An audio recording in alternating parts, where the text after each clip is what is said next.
Hey, happy Monday, everyone. It's March 23rd, 2026. I'm Rich Tola, and here's what's cooking for today. Yeah, we got a rest in peace shout out to the legend of Hollywood. Quick one here. Number two, it's when did pajamas become public attire? Yeah, I read a commentary. We're going to be talking about that today because it just blows my mind. And of course, the fun facts. Going to do some fun facts. Love bringing those in every day. But what about this? The ABCs, all body workout, blissful sleep, colorful diet. How'd you do today? I'm getting 3 checks. Check, check, check. But I got one word for you: pain. I was in a lot of pain today. A lot of pain in the gym today. But what did I do? I improvised. You have to make the adjustment. So that's what I did. I adjusted, had a good workout, short workout. I did what I could.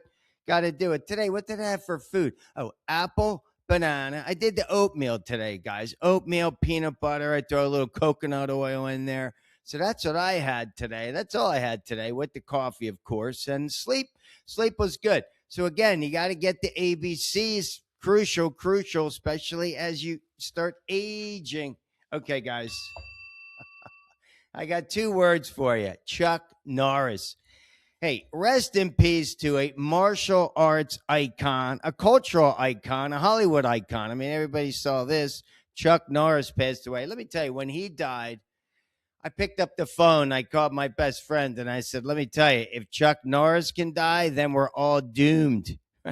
Everybody knows that. For me, it was these 3 guys: Bruce Lee, Chuck Norris, and Arnold Schwarzenegger. Well, Arnold's still around, so Arnold, don't go, because then it makes us all believe like we're not here for very long. But hey, The Way of the Dragon, that movie came out in 1972. But let me give a shout out to one guy who came before Chuck Norris. You guys remember Tom Laughlin from Billy Jack? That was in 1971. I mean, I remember that movie very clearly. Go check it out. Billy Jack was in May of 1971. But what I really liked about Chuck Norris is what he said about the bumblebee. You guys remember this? Maybe you didn't, but talked about the aerodynamics of a bumblebee. So aerodynamically, it shouldn't fly. Its body's too big. Its wings are too small. I mean, how's this thing going to fly? But hey, nothing is impossible unless you believe it is. So says Chuck Norris. So I'm going to leave you with these 5. I thought these were hilarious. I read these and I said, I got to do this for the man, Chuck. All right, how about this?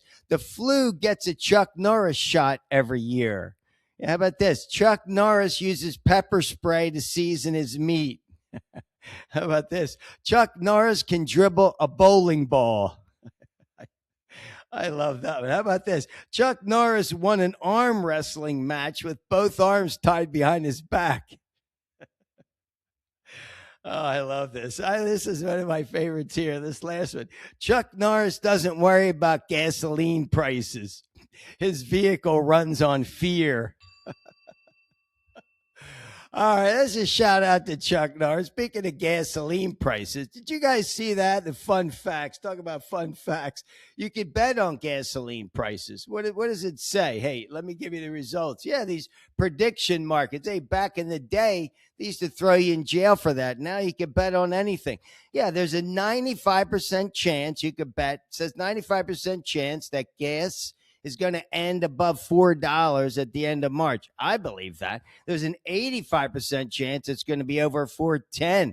Hey, and if you're pretty aggressive, you want to bet that it's going to be over $4.20. Guess what that is? 33% chance of that happening.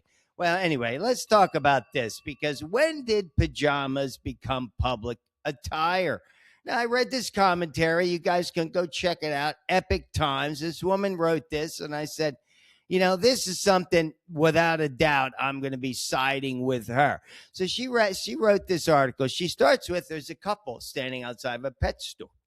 And their dog was totally well groomed.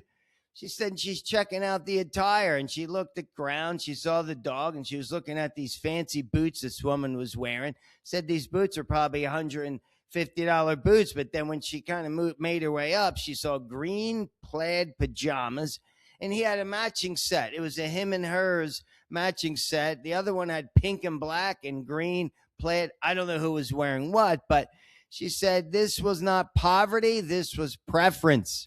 So that's what's going on, right? Getting dressed today, it used to be a social it's like talked about being a social contract because you started in the bedroom, kind of made your way, and you got changed. I went from transitioning from the bedroom to the boardroom is what I used to do, but then pajamas erased that line. All right. So what's going on here? She talks about the standards have disappeared. Without a doubt, they've disappeared. I went to this coffee shop the other day. No kidding. Uh, I would say 30 people in there. I was the oldest guy in there, probably by 20 years. And there was this really attractive woman Asian woman sitting there with her computer, looking like dressed, looking great. The rest of the place was wearing pajamas. I was like, when did this become the Crocs and the pajamas? I saw that in school. I saw it in high school a lot. And a couple of times I even said it to these women. I'm like, I don't understand these sweatshirts, like hiding everything. Don't you want to put yourself out there? Like if you're a person that's fit and that keep themselves in great condition physically and feels good about it, don't you want to put your best foot forward out into the universe? To me, it's about respect. I mean, it's about self-respect, but what about pride? I don't know. Times have changed.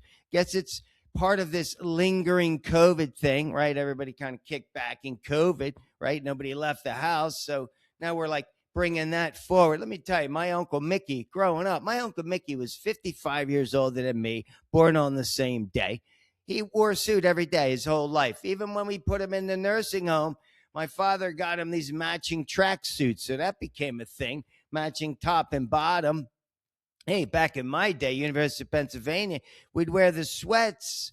Yeah, like you were going to work out with the matching sort of sweatpants, but the pajamas, that came later.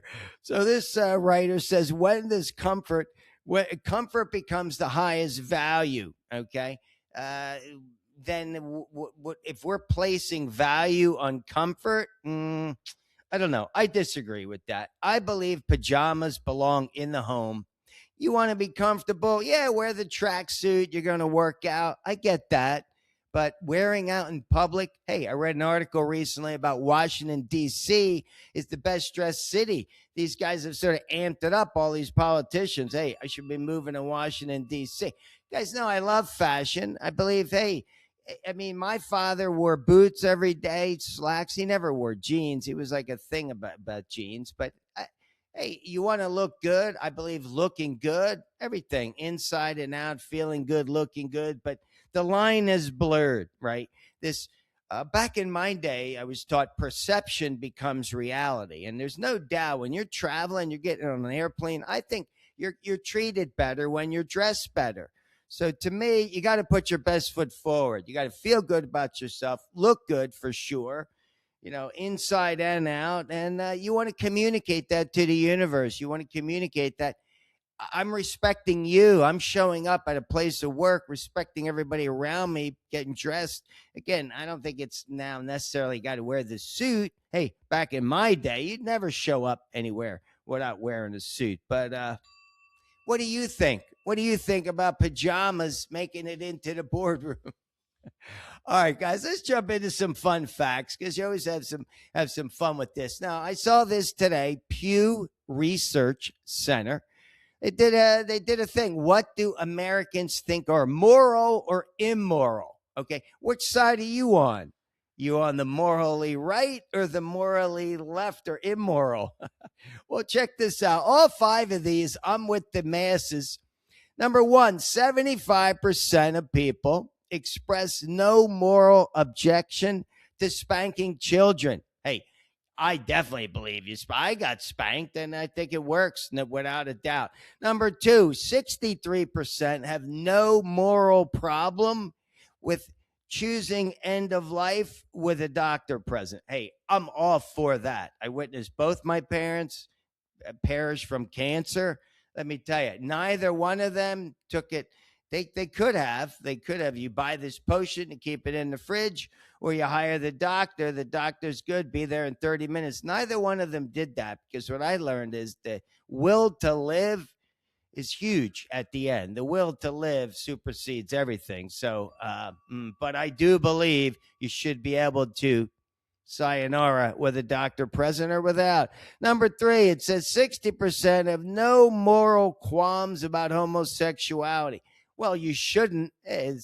Each individual has their own life. Got no problems whatsoever. Whatever you are, transgender, homosexual. How about this?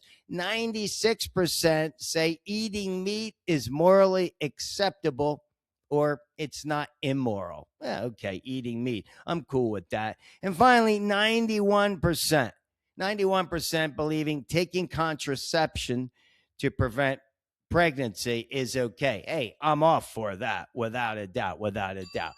All right, how about this, guys? Project Hail Mary. I didn't go see it, but I will go see this. Ryan Gosling, one of my favorite actors in Hollywood. It earned $80.5 million domestically, $141 million throughout the world. So it's number 2 to Oppenheimer. Remember, did you see that? Oppenheimer. It's a story about a middle school teacher. He's a former molecular biologist. So, hey, this guy, he's an astronaut. It's going to save humanity. Can't wait to go see it. I am going to go see that this week. Not sure what day, but hey, kudos, Project Hail Mary. Way to knock it out of the park. That's an Amazon flick. So you guys should go watch that. If you want to bet on gas, go make those prediction markets. But that's it. We're going to leave you with the 3 Tola takeaways. It's most important. Number 1, you got to get the ABCs in. Got to do it. The workout, the sleep, the colorful diet. Got to do it. Number 2, go call somebody, visit somebody, spend some time, share your love, share your positive energy, your positive life force, your chi. And finally, number 3, be willing to accept another person's opinion. That's what it's all about. What's your commentary? What do you believe about pajamas? All right, guys, have an awesome day. And as always, get your workout in. Peace.